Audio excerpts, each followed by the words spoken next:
Lesson 1. Surds, Indices, and Logarithms. Welcome to our first lesson on MATSEC Pure Mathematics Fundamentals. Today we will explore surds, indices, and logarithms. Let us start with surds. You can simplify surds by factoring out perfect squares, which shows why the square root of 48 minus the square root of 12 equals 2 root 3. When a fraction has a surd in the denominator, such as 3 over root 5 minus root 2, you rationalize it by multiplying the numerator and denominator by the conjugate, which here is root 5 plus root 2. Next, let us look at indices. The laws of indices allow us to simplify expressions by subtracting powers when dividing or evaluating fractional powers.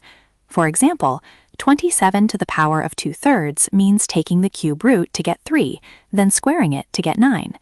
We can also solve exponential equations. If 2 to the power of x plus 1 equals 32, we rewrite 32 as 2 to the 5th power, meaning x plus 1 equals 5, so x is 4. Logarithms are the inverse of exponentials. By definition, if log base 10 of x equals 3, then 10 cubed equals x, giving 1000. We also have laws of logarithms, like the quotient law. Log base 3 of 81 minus log base 3 of 9 becomes log base 3 of 81 divided by 9. When working with exponential functions like e to the power of x, the range is strictly 0 to infinity because it is always positive. Conversely, the domain of a natural logarithm function like natural log of x minus 2 requires a strictly positive argument, meaning x must be greater than 2.